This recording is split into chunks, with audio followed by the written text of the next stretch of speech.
इस ग्राम करकोटी आएगी कि या फिर ये दरासी कला की इस पावन धरा को अंशुल शाह मरकाम का सादर सेवा जोहार। दोस्तों, आज सभी का परिचय देते जाएंगे। अगर परिचय के अनुसार चलेंगे तो चूंकि समय कम है, इसलिए आज मंच पर मंचासीन और इस आयोजन को सफल बनाने के लिए जितने भी मेरे समाज के सगा साथी और आदिवासी समाज के प्रति प्रेम भाव रखने वाले समस्त बुद्धिजीवियों को अंशुल शाह मरकाम का सादर सेवा जोहार। आप लोगों से बीच बीच में तालियों की दरखास्त भी चाहूँगा कि ये मंच में मंचासीन समस्त अतिथियों का आप लोग जोरदार तालियों से स्वागत करें। और चूंकि इस सप्ताह के अंत पे हम हमारे धरती आबा क्रांति सूर्य बिरसा मुंडा के इस आयोजन को यहाँ पर भव्य रूप से मनाने के लिए इकट्ठे हुए हैं, इसलिए हम अपने धरती आबा को सेवा जोहार करेंगे। धरती आबा बिरसा मुंडा ना, थोड़ा जोर लगाइए क्योंकि वो राजस्थान तक आवाज जानी चाहिए कि ये हमारे कुरई क्षेत्र के लोग हैं। धरती आबा बिरसा मुंडा ना, सजोर पेंता, फड़ा पेंता, विमाल पेंता, खीला मुठवाना, जय सेवा जय जोहार। चूंकि ये रिवाज है, हम आदिवासी हैं, हमारी ये संस्कृति है कि हम अपने पूर्वजों को, हम अपने पुरखों को अपने किसी भी अच्छे कार्य को करने से पहले याद करते हैं। और उसी की श्रृंखला पे आज हमने अपने पुरखों को याद किया। चूंकि विषय बहुत वृहत है, बहुत बड़ा है, हम बस कुछ बिंदुओं को पकड़ के चले। बिंदु यह है कि एक शून्य से शुरू करके आरंभ करके उन परिस्थितियों पे एक 25 साल का नौजवान इस जमीन की रक्षा के लिए, आप लोगों की रक्षा के लिए, आपके अधिकारों की रक्षा के लिए झुका नहीं। उसने अंग्रेजी सरकार से माफी नहीं मांगी, वो उसने अपना फांसी के फंदे में झूलना पसंद किया, अपना सर कटाना पसंद किया।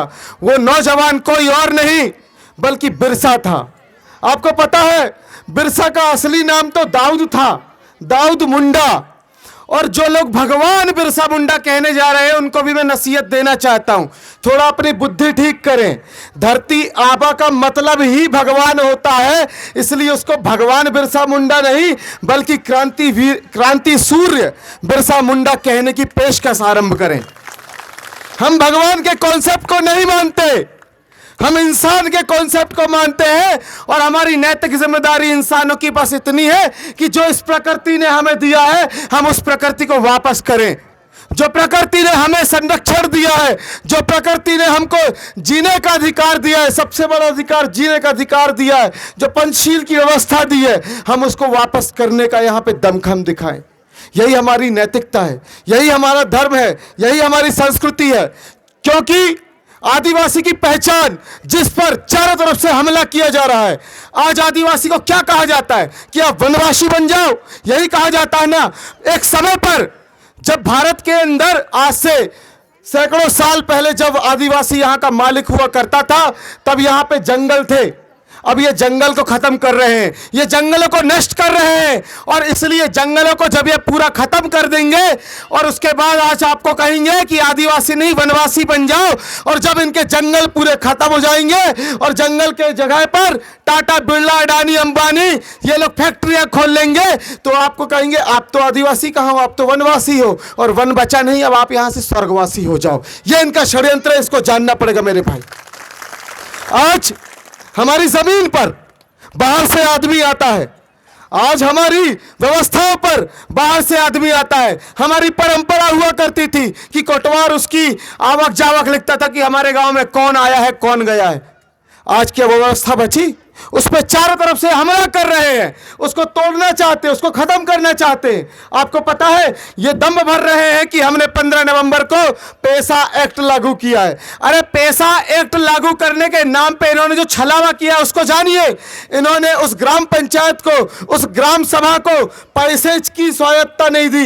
ये पैसा आपके हाथ पे नहीं आया है, ये पंचायत एक्सटेंशन एक्ट है। ये पेसा एक्ट में भारतीय जनता पार्टी सरकार का हो या फिर जो शिवराज मामा वहां पे बैठ के जो आदिवासियों के साथ षड्यंत्र किया है, वो षड्यंत्र बहुत वृहत है। उसके लिए आपको सोचना पड़ेगा, विचार करना पड़ेगा। अरे जिस अधिकारों के लिए, जिस जमीन के अधिकारों के लिए, जिस जमीन की मालकियत के लिए हमारा बिरसा मुंडा हंसते हंसते मर गया, क्या हम उसके लिए लड़ नहीं सकते? आज आपको पता है इस जमीन पे क्या हालात है। कुछ दिन पहले की बात है, यही करकोटी की घटना थी। वहां पे जब हमारे आदिवासी भाई को एक बाघ ने मारकर खा गया, वहां पे प्रशासन कोई सुनने के लिए तैयार नहीं था। मेरे भाई, वहां पे लोगों ने चक्का जाम कर दिया, आंदोलन कर दिया, प्रशासन कुछ सुन नहीं रहा था। यहां पे लोगों को कुछ के कुछ कहा जा रहा था। वहां पे मैंने अपने लेटर हेड पर, उस समय कोई अपना लेटर हेड नहीं फंसाया, मैंने अपने लेटर हेड पर 5 करोड़ रुपया मुआवजे की मांग करी थी। उसके साथ साथ मेरे ही लेटर हेड पर जाके यहां पर जो नाइट सफारी है, जिसकी वजह से शेर बाहर आता है और वो टाइगर वर्सेस ट्राइबल का कॉन्फ्लिक्ट क्रिएट करके वो टाइगर के जरिए से हमारे ट्राइबल को मारना चाहते हैं, मैंने उसका विरोध किया था। तब जाके नाइट सफारी बंद हुई थी। परंतु कहीं ना कहीं हमारे समाज के ही बीच में कुछ ऐसे लोग बैठे हुए हैं जो कि नहीं चाहते हैं कि हमारे समाज में नए नेतृत्व स्थापित हो। इसलिए उन्होंने क्या किया, फिर से नाइट सफारी फिर से चालू कर दी। अब वो फिर टाइगर बाहर निकलेगा रात को और फिर आदिवासियों को खाएगा। किसको खाएगा? आदिवासियों को खाएगा। तो उस टाइगर के खिलाफ लड़ने के लिए कौन आगे आएगा? बताइए, कौन आगे आएगा? शेर से लड़ने के लिए कोई आगे आएगा? अरे टाइगर से ट्राइबल को लड़ना पड़ेगा। किसको लड़ना पड़ेगा? और ट्राइबल बोले तो आदिवासी। तो कौन लड़ेगा? आदिवासी। कैसे लड़ेगा आदिवासी? अरे आपको मांग करनी होगी कि आपने नाइट सफारी बंद करो अपनी। उसके साथ साथ मैंने तो 5 सूत्री यहां पे मांग दी थी, उसे बहुत सारी चीजें कही थी कि हमारी ग्राम सभा के अंतर्गत ये लोग कह रहे थे कि बाड़ लगा देंगे, वहां पे हम ऐसा कब्जा बना देंगे। अरे भैया, जल जंगल जमीन के मालिक हम आदिवासी, हमारे पुरखे लोग इतने सालों से टाइगर के साथ तो खेलते आए हैं। इस टाइगर को आदमखोर बनाने वाले तुम लोग हो, जो वहां पे रात को पैसा कमाने के लिए गाड़ियां घुमा रहे हो। अरे वो पेंच टाइगर रिजर्व भी अब आदिवासी संचालित करने का दम रखता है। इसके लिए यहां पे तैयारी हम सभी को मिलकर खड़ी करनी पड़ेगी मेरे भाई। ये हमको कहते हैं ना कि आत्मनिर्भर बनो। बेशक आदिवासियों को सिखाने की जरूरत नहीं कि आत्मनिर्भर कैसे बना जाता है। जब तुम्हारे लोग कोरोना में मर रहे थे, तब आदिवासी आत्मनिर्भरता की वजह से गांव में आराम से जी रहे थे। यह आदिवासी की पहचान है। यह आदिवासी की एक ऐसी पहचान है कि उसने खुद को प्रकृति से जोड़े रखा है। और चूंकि बहुत से ऐसे अधिकार हैं, बहुत सी ऐसी विषय वस्तु हैं जिनको रखने के लिए हो सकता है कि बाकी वक्ताओं को समय में दे ना पाऊं, तो उसके लिए मैं माफी चाहूंगा कि मैं ज्यादा लंबी वृहत यहां पे चर्चा नहीं करूंगा। परंतु संक्षिप्त में अपनी यह बात कहना चाहता हूं कि अगर हम लोग बिरसा मुंडा से कुछ ले सकते हैं तो क्या ले सकते हैं? आपको पता है क्या ले सकते हैं? हम उसका विचार ले सकते हैं, हम उसका जौहर ले सकते हैं, हम उसकी ताकत ले सकते हैं, हम उसकी वजह से जीना सीख सकते हैं कि कैसे बिरसा ने अपने जमीर का सौदा नहीं किया। वो भी चाहता तो आप लोगों की तरह 1 रुपए किलो चावल, 2 रुपए किलो गेहूं के लिए थैला पकड़ के झोला छाप बन सकता था। मगर क्या बिरसा मुंडा झोला छाप बना? बताइए, क्या बिरसा मुंडा झोला छाप बना? तो ये होते कौन है? सरकार के लोग जो आदिवासियों से जमीनें छीनकर उसे झोला छाप बना रहे हैं। कहते हैं जाओ सोसाइटी के सामने खड़े हो जाओ। क्या हमारी ये औकात है? या हमको जमीन चाहिए, या 1 रुपए किलो 2 रुपए किलो चावल गेहूं लेने के लिए झोला छाप हैसियत चाहिए? ये तय आपको करना पड़ेगा। यहाँ पे आदिवासियों को, आपको पता है ये कौन सा जमीन है? आपको पता है ये कुरई क्षेत्र, सिवनी क्षेत्र, बरघाट क्षेत्र, ये क्षेत्र क्या है? ये वही क्षेत्र है जहां से पूरे देश में बिरसा का आंदोलन चलता है। यह वही क्षेत्र है जहां से बिरसा की आवाज पूरे देश भर में गूंजा करती है। यह वही क्षेत्र है जहां से गोंडवाना का आंदोलन चलता है। आपको पता है कि गोंडवाना को विचार किसने दिया? आपको पता है आदिवासियों को क्रांति किसने दी? आपको पता है कि जब यहाँ पे कुछ ही दूरी पे दुलारा गांव है, आचार्य मोतीराम कंगाली जी, जिन्हें आचार्य का दर्जा हमारे गोंडवाना आंदोलन में दिया गया है, उनके गुरु का नाम पता है? वो कोई और नहीं, यही के राजनेगी, इसी सिवनी बरघाट क्षेत्र के राजनेगी रंगेल सिंह भलावी हुआ करते थे। वो उनके गुरु थे और उन्होंने वहां पे उन लोगों को ज्ञान दिया, उनको बताया कि आदिवासियों को, उनको संस्कृति की जरूरत है। ये हमको धर्म की लड़ाई पे उलझाना चाहते। अरे हमको धर्म की लड़ाई नहीं, हमें अपनी संस्कृति की लड़ाई चाहिए। चाहिए। मैं माफी भी चाहूंगा और गर्व भी चाहूंगा इस बात पे कि यहाँ पे कुछ देर पहले दादा आए, कहते कोई तुर बात किया ना कहते, तो मैंने बोला कि यार मुझे दुर्भाग्य है, ये मेरे यहाँ पे भाई लोग, बच्चे लोग, बेटी बहन लोग हैं, ये मुझे रोज गोंडी सिखा रहे हैं। मैं कानूनी लड़ाई लड़ रहा हूं इस समाज की, जिस स्तर तक हो सके इस समाज के हर एक व्यक्ति की कानूनी लड़ाई लड़ रहा हूं। क्यों? ताकि मेरे समाज को आने वाले समय पे एक स्वाभिमान से, सेल्फ रिस्पेक्ट मूवमेंट के साथ जीने का मौका मिल सके, उसे इज्जत के साथ जीने का मौका मिल सके। अरे अगर आप साथ दो, आप सभी मिलकर एकजुट हो जाओ, तो मैं कहता हूं कि हमारे यहां पर जब हम आंदोलन करें तो हम क्यों जाए किसी हाईवे पे, हम क्यों जाए किसी एसपी के पास, हम क्यों जाए किसी कलेक्टर के पास। अरे यहां से तय कर लो कि आज के बाद से आदिवासी समाज ना तो अपना उगाया राशन तुमको देगा, ना तुमसे कोई एक राशन लेगा। ये लोगों की पतलून गीली हो जाएगी मेरे भाई। यही बिरसा का असली आंदोलन है, यही बिरसा का असली आंदोलन है। अरे मावा नाटे मावा राज हम कह रहे हैं ना, मगर उससे पहले यह भी तो देखो, मावा नाटे मावा राज और मावा अनाज।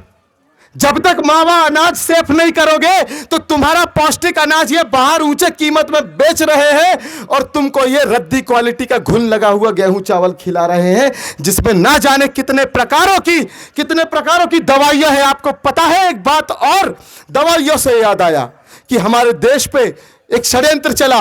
आदिवासी जिसके पास कभी 80% जमीन हुआ करती थी, उसके पास आज 10% जमीन नहीं बची है। कारण क्या है पता है?